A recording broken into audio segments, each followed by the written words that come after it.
Last night, the Detroit Pistons lost their 25th game in a row to a Utah Jazz team that was without Lauri Markkanen, Jordan Clarkson, and Keontae George, arguably three of their best players.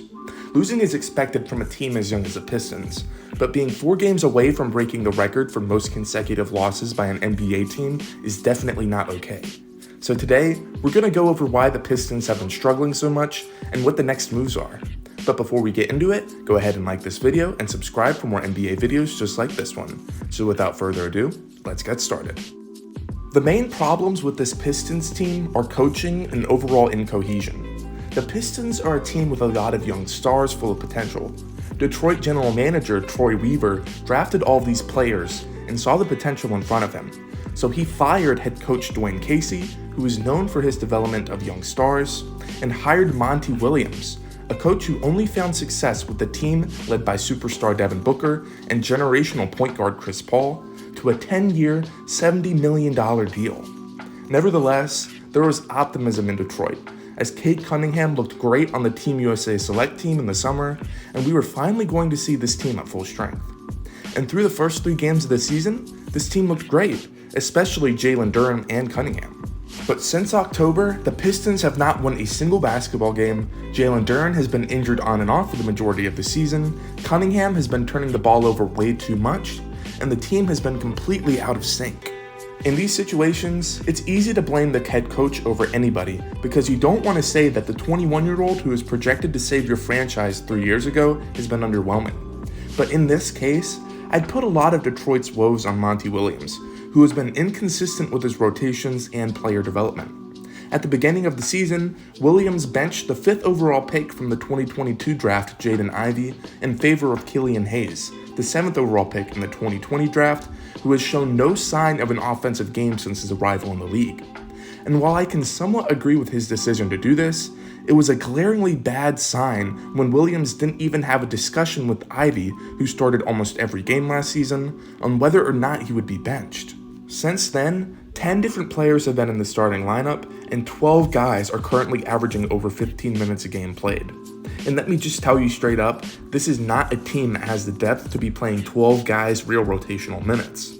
But it's not even the amount of minutes these guys are playing.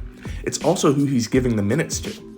I'm a Michigan basketball fan and appreciate everything Isaiah Livers has done for the program, but the man should not be playing more minutes a night than guys like Marcus Sasser, especially when he's shooting 28% from the field and 25% from 3. It's hard for the Pistons to find the groove when so many players are in the rotation, especially guys who really don't deserve to be there. But let's dissect this even further.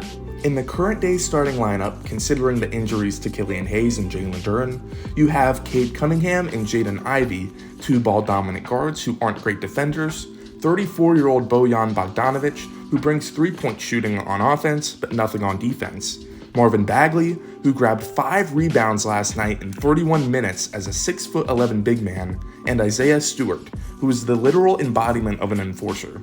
You take those 5 guys and you throw them in the same lineup, and you get 25 losses in a row.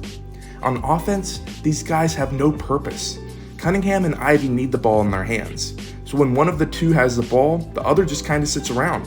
Bogdanovic is the 3-point specialist in this equation, but there's only so much he can do, so he mostly just sits around in the corner.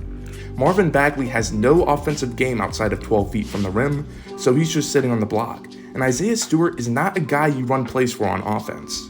These guys being on the court at the same time leads to bad possessions and tough isolation shots for the lead guard. It's just a terrible lineup to put out on the floor on a nightly basis. And the fact that it struggled last night against the Utah Jazz team that was missing at least 5 guys in the rotation should tell you something. Again, the further you look into this roster, the more you realize how poorly constructed it was. There's no spacing or 3-point shooting, which is apparent by the Pistons being dead last in both 3-point attempts and 3-point percentage. And as a result, the defense already knows what's coming. It's extremely frustrating to see a team so young that has so much potential being misused and mishandled. So how can we fix this team and get some help in Detroit? Now, these trades are all hypothetical, and we're going to try our best to keep this rebuild realistic, which means I'm not going to go all out trying to trade for a superstar or even a star. What the Pistons need now are some 3-and-D wings and some veterans of every position that can provide 25 to 30 minutes a night while mentoring these young players. And I'd say almost every player on the roster has the potential to be traded except Ausar Thompson, Jalen Duren, Jaden Ivey, and Cade Cunningham. Though if the right offer comes around, I wouldn't be shocked if Detroit lets any of those guys go. The first trade I'd like to try is a small yet effective one, and that's sending Joe Harris and a 2027 second-round pick to the Thunder for Davis Bertans, who has shot 39% from 3 in limited action this season. This trade makes sense for both sides, as the Thunder get a second-round pick for taking on Joe Harris, who has been one of the worst shooters in the league this season, and the Pistons get some desperately needed shooting from a big man. Next, the Raptors have been very unrealistic with what they want in return for trading their top guys, OG Anunoby and Pascal Siakam. But OG Anunoby and Gary Trent Jr. would be perfect fits for this Pistons team, as they're guys who can come out and hit some shots and give effort on the defensive side of the ball. In return, the Raptors would get James Wiseman and Killian Hayes, two guys with just the slightest bit of potential that Toronto can continue to develop, Alec Burks, who's just salary filler in this deal, and 2 protected first-round picks in 2026 and 2028. This trade makes even more sense if you think that both Anunoby and Trent are going to walk in free agency, and this offer might be the best the Raptors get if other teams don't want to risk either of those guys leaving in the offseason.